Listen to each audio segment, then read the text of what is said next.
Welcome, everybody, to Self Care for Moms, where we help burned out and stressed out moms feel better and have a happier life. That's our goal. That's what we try to do.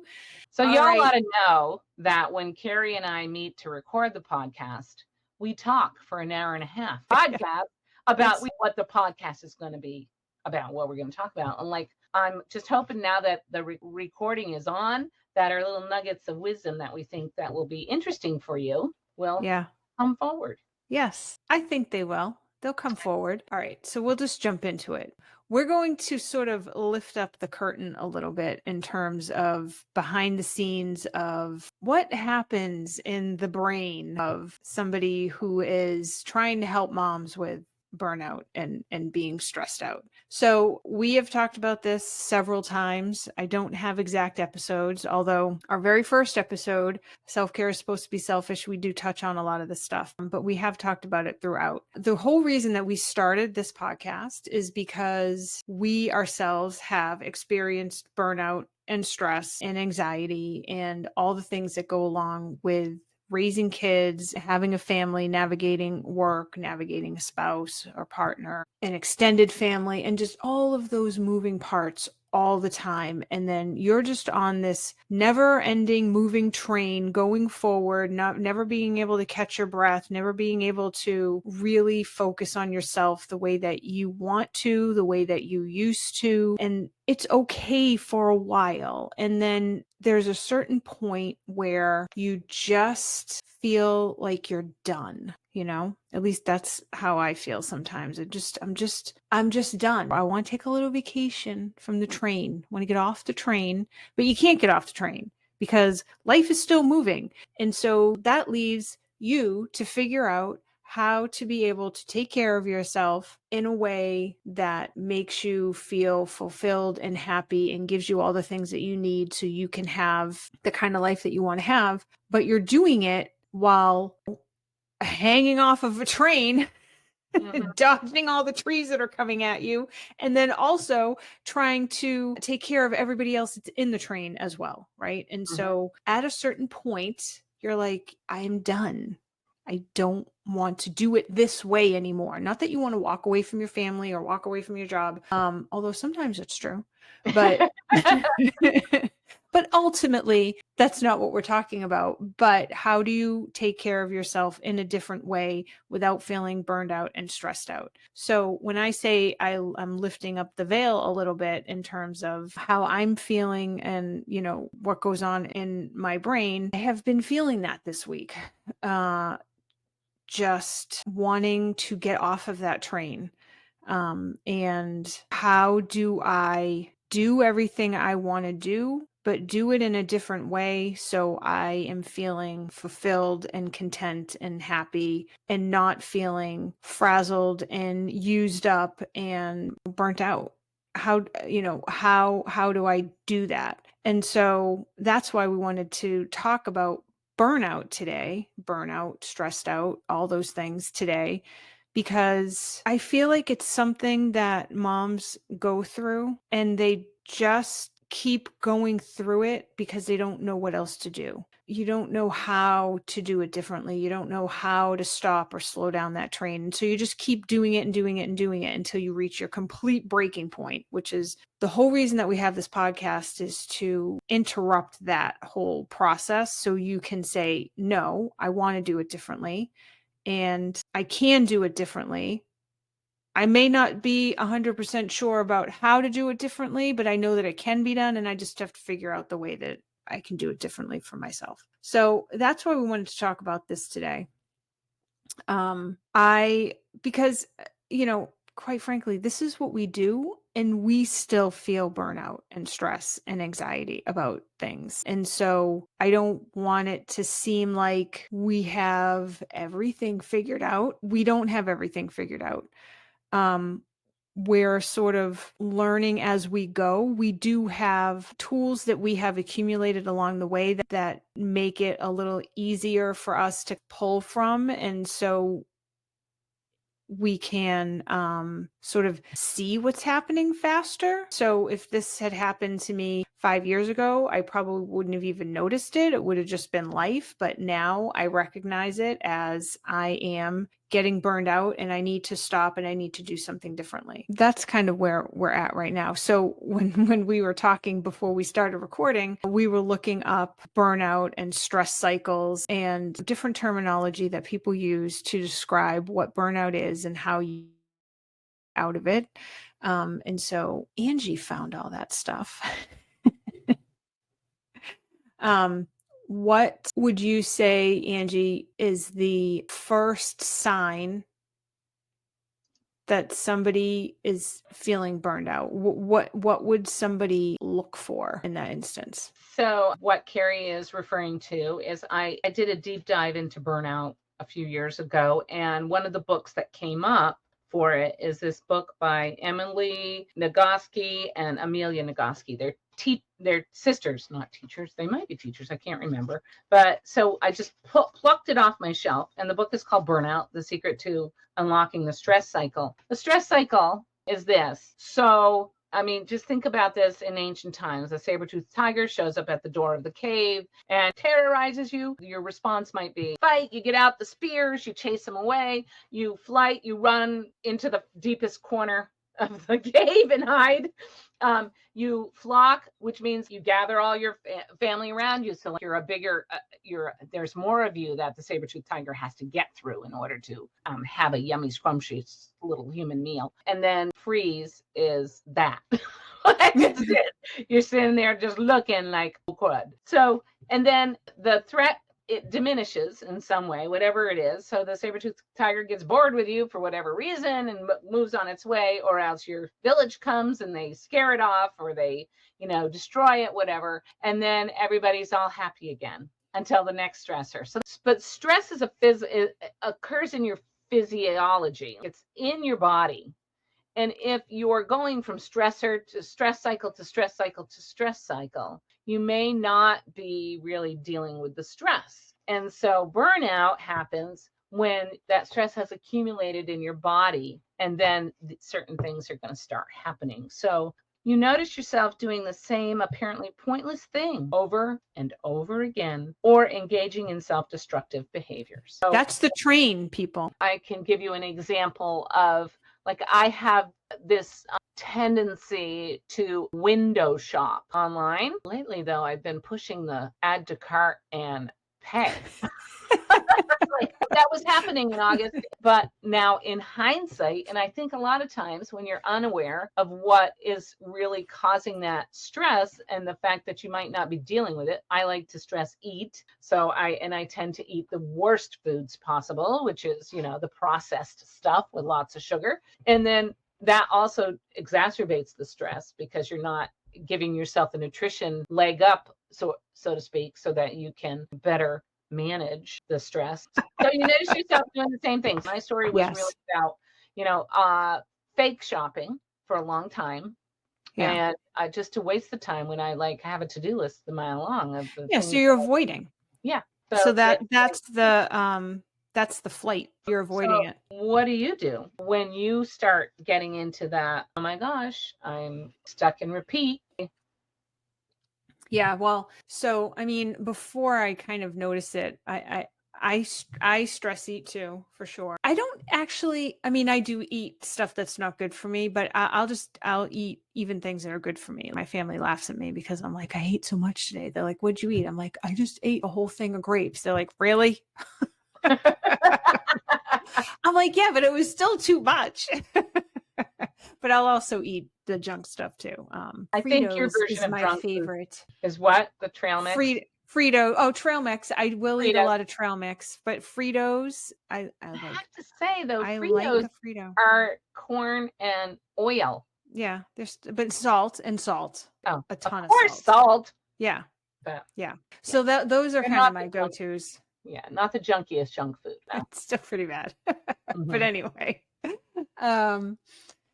And I also do things to avoid. So, my big thing is social media. I'll scroll. I'll just scroll, scroll, scroll. And then I'll realize that I have scrolled for a very long time. And so, what I have noticed about that, and spoiler alert for those of you listening, I am developing a course around scrolling social media. So, stay tuned for that. That will be coming. But what I've noticed is in the moment doing it doesn't bother me. Like, I'm not doing it against my own will, let's say. I'm not like, I have to stop scrolling and I can't stop. I don't feel that way in the moment. I'm like, oh, what's next? What's next? What next? Right. I'm sort of Um, in the I need to stop this, but F it, I'm not going to. I yeah, don't I know. do get that way sometimes, Yeah. But what I notice is the next day, Yeah. that's when I feel really bad. And Mm. so I really noticed this, well, this morning. So let's lift the curtain all the way up. This morning I woke up. It's Sunday as we're recording, and I felt awful. Everything in my life was terrible. That's how I woke up. Everything in my life was terrible, and nothing I do matters. And, it's, what's the point? Right? That's kind of how I woke up. Now, I know intellectually that I feel that way when I am getting very stressed out and burned out. Like, I know cognitively that that is a symptom for me. However, doesn't make it feel any better just because you know where it's coming from. It's kind of Right. like, yeah, I know I broke my arm because I fell off the bike. It doesn't make your arm hurt any less, you know? That's It's true. like, Awareness doesn't always make yeah. the awareness does not make the hurt go away. Right, exactly. But what it does do is it lets me see what's happening and the steps that I need to take to get out of it. And so this morning I felt that way because last night I was scrolling, scrolling, scrolling, scrolling, scrolling. Now I haven't been doing that all week because I've noticed that I have been feeling burned out and stressed out, and my mood has been getting a little darker, and kind of all those things I just said, like, what's the point and that kind of stuff. I got to do stuff differently. My life's not the way I want it, right? So all those things started coming up, but I know it's because I'm feeling burned out. And so I did a few things, but one of the things that I did was I got off social media. So any of you who follow my Instagram, you will notice that I was absent this week. I didn't post. I posted one thing, I think, maybe something in my stories, but I didn't post because I didn't want to be on social media. I didn't want to be near it or touch it or do anything with it. Well, for whatever reason, last night, oh, I know what it was. I posted a picture in my volunteer group that I'm in, as I volunteer at a kennel, and I posted pictures of the dogs that I had played with yesterday. And just that one thing, you post the picture and then you look down and you're like, reels that you might like. And I'm like, I think I would like those. So I clicked it, and then next thing you know, bang, bang, bang, bang, bang, I'm scrolling, scrolling, scrolling, scrolling, scrolling. Didn't feel bad in the moment, but when I woke up today, I felt it. I did feel it. And so that is definitely something I do when I am stressed and burned out. And that is a flight Yeah, response. That's it an is. avoidance response. You don't want to do Yeah. anything. So you do something that is mindless. And there's all sorts of science behind why scrolling does those things to you. And again, spoiler alert, that's why I'm having a course on this. So that will be coming, and all those bits and pieces and answers will be in there. But so this is what we talk about with everything. Awareness is the first step. Knowing that you are feeling burned out is the first step to getting out of it. It doesn't get you out of it. Just being aware of it doesn't get you out of it. You're like, oh, I'm in a hole. Yeah. All right. Then you magically float to the top. It doesn't work that way. You still have to work your way out of that hole. But if you know you're in the hole and then you know the steps to take to get out of the hole, it's going to be a lot easier than if first you don't even know you're in the hole and then you have no idea what to do to get out of it. So, I heard a great quote about awareness this week, and I can't remember it, but one of the things that I'm thinking about is awareness gives you choice, because yes. once you're aware of what you're doing, then you get to decide if you want to continue to do that or not. So it Yes. does give you some choice. Yes. Um, Yes. And, depending on how stressed out and burned out and how far down that hole you are, you might choose to keep doing it. You might, which is, I mean, it's not right or wrong. It's about how you feel. So if you know that you're feeling terrible and you keep choosing the thing that makes you feel terrible ultimately, maybe not in the moment, but it makes you feel terrible later on, the next day, even throughout the week, that's when you want to start asking yourself, do I still want to do that thing? And if the answer is no, then take steps to stop it. If the answer is no, but I don't know how, then learning what you need to learn to get out of that is what would be your next step. And if it's, yeah, I want to keep doing it, okay. And you want to ask yourself why. Why do you want to keep doing something that actually makes you feel not great later on? And Yeah, what is the answer ultimately. to that? Yeah, Yeah, ultimately, the right? ultimate result is that you don't feel so great, or like in my case, the additional indulging in low quality carbohydrates, ultimately it saps my energy, saps my focus. The other thing they talk about, a sign that you need to deal with the stress, is chandeliering, which is a Brene Brown term. But chandeliering is where somebody cuts you off at the at the parking lot, gets into your space and you were headed there, and then you go into road rage. Road Hmm. rage is an example of chandeliering. You're making Yeah. mountains out of molehills. It's an overreaction to something that perhaps, and I think part of that, and I'm not, this is my own theory on that, as part of that is that stress is held in your body and then you get a trigger. And because you're already, we used to talk about this in schools with kids that come in who are highly stressed. You might not see it until somebody doesn't share their book with them or something silly like that. And then the kid goes out of, is totally off the rails. That's that chandeliering. It's taking that stress, it's taking your reaction to the next level because somehow your body needs relief. Your Hmm. body's doing these things like the excessive scrolling. It's your brain trying to help you manage the stress. Right. Unfortunately, that's not the most efficient way. Brains like you to be efficient. It tricks itself into thinking that's efficient. It tricks itself into thinking that going, like having a complete overreaction to something, will help you. And maybe in the moment you might feel some relief of that stress, but ultimately in the long run, if you're not really finding ways to alleviate the stress in general, that is creating more stress for you. And that's where that cycle comes from, right? So yeah. Because it feels good in the moment and it feels like it's solving whatever it is in the moment. But overall, it's actually not helping and or making things worse. And so then you have to solve for that. And so you keep doing the same things over and over again. So you feel good in the moment, but then you don't feel good overall. And then you do something again, like overreact or do something to avoid, like online shopping or online window browsing or scrolling or anything. And you feel worse again. And so then you have to do something in the moment to make yourself feel better. And so it goes on and on and on and on and on. And that's why awareness is so helpful, because you can see that pattern of what you're doing and choose, like you said, choose what you want to do next. The other thing that happens is that you tend to you may be hiding from your life. I love it when I have a weekend where my car has not left the driveway since Friday night. From Friday night to Monday morning, my car has been in the same space I left it when I arrived. But maybe I have to be more aware, is that because I just had some wonderful things to do at home and I had already done my grocery shopping, so I didn't have to go. And maybe I had friends come in.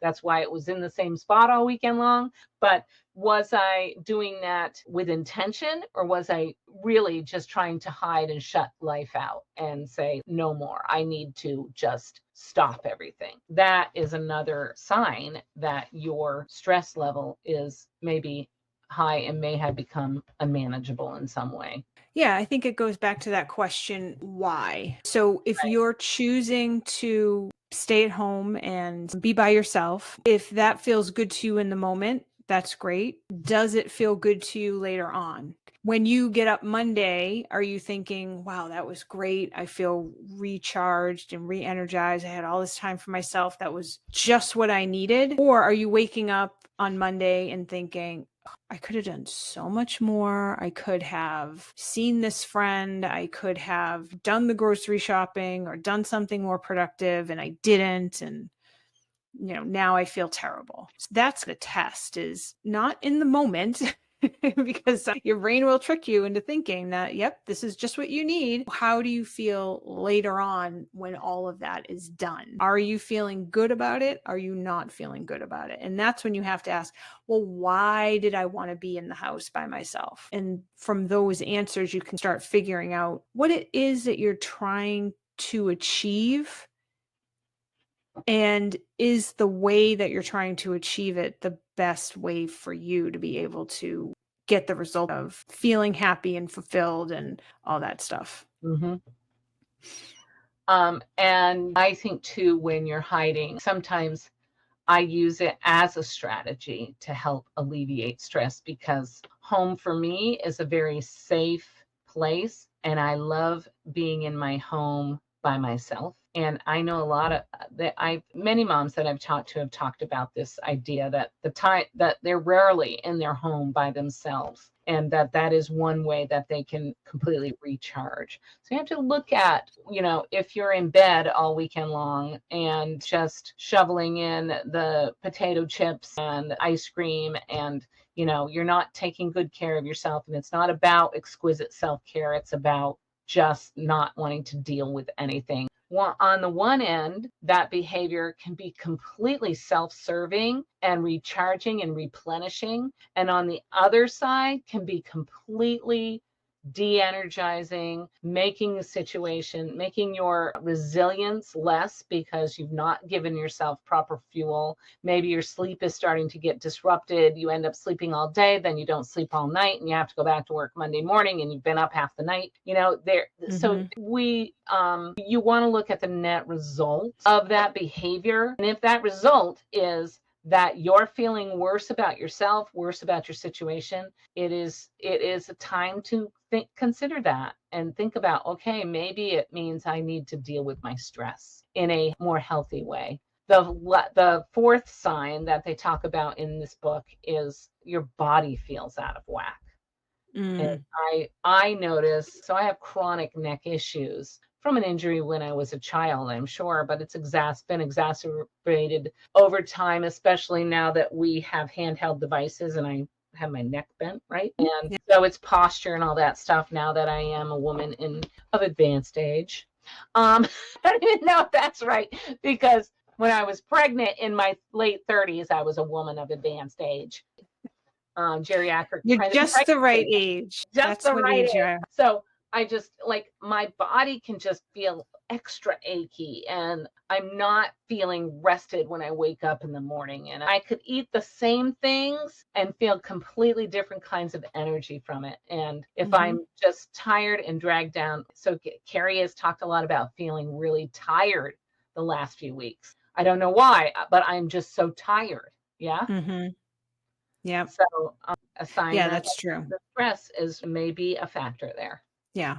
Yeah. I mean, there's so much physiological components to feeling stressed out and burned out. There's all the chemicals that go through your body. Emotions are basically chemicals. And so we've all heard about cortisol and how bad it is for your body when you have that constantly. And that's basically what overwhelm and burnout does. It just, your cortisol is um, released at a higher rate than it would be normally. You're only supposed to have short bursts of that, but the way that we live now, we're having long-term cortisol release, and so it affects your body, it affects the way you're thinking because it affects your brain, it affects everything. So, and I'm not a scientist and I'm not a doctor, and I have a very layman understanding of how all that works, but all I know is that when you have those stress chemicals in your body for a long time, you really feel it. And I will say, if you have had a period in your life where you're very stressed and overwhelmed for a long time, and then you get out of that and you feel what it feels like to not have that happening, and then you get used to that, and then you feel stressed again, it's very apparent that those chemicals have an extreme effect on your body because you don't really notice it if you're constantly stressed out. They might go up and down a little bit. You don't really notice it. But then if you get out of that completely or mostly, there's a big difference. And then when it happens again, it's almost intolerable because you've detoxed yourself from it. So I feel like that's kind of where I'm at right now is I have had a long time where I haven't felt that, and now I'm feeling it again, and so it feels almost intolerable to me. That's part of the reason why I know that that's happening because it's so drastically different from how I've been feeling. So Right. it's very it's a very stark contrast. I think about like if you're raising, so I had a only child. He was 12 when the first of the younger two was born, and 14 when the youngest one was born. So then I had two kids who were 2.5 years apart. And I remember when my youngest was finally 3 or 4 and waking up one day and being like, I have strung together months of good sleep because nobody has been waking me up in the middle of the night. When you come out of a period of high stress and you realize that you can often, I feel anyway, like I've been often able to recognize what was happening in that time, and it builds more awareness so that the next time that happens to me I can be more like, oh, that I remember that during that time I was really, I was buying candy. Every time I went in the store I was always buying candy. Like you can see certain behaviors happening. My mother was a caretaker for my father for many years, and it took her like a year to a year and a half, I'd say, after he passed away, where she felt like, oh my gosh, I didn't realize what, like the cloud of that stress. And there's one thing, how that impacts you. And there's one thing that's very hopeful about this book. Stress isn't the problem. And trying to live your life as stress-free as possible is not living a human life, because in being human means we're going to experience stress. Right. And what they talk about is that it's about building that resilience in yourself. That it says stress is not bad for you. It's the stuck part that is bad for you. It's Right. living in that stress and being stuck in that stress. And they say, and I'm just going to quote this, wellness happens when your body is a place of safety for you, even when your body is not necessarily in a safe place. You can be well even during the times when you don't feel good. So I that like that. just gives me vast amounts of hope that I can feel a sense of wellness and well-being even when there's things happening in my life that are not great. Right. I think what I want people to take out of this episode is just being aware of how you're feeling and making choices of what will overall make you feel better, right? Don't pay attention to in the moment. Sometimes it's okay to pay attention in the moment, but if you notice that what you're doing is making you feel terrible overall, then you want to just ask yourself, what am I trying to get out of doing what I'm doing? So, for example, social media scrolling, right? Are you just filling the time? Are you trying to entertain yourself? Are you searching for answers? Are you trying to get connection? Like, what is the reason that you keep doing it?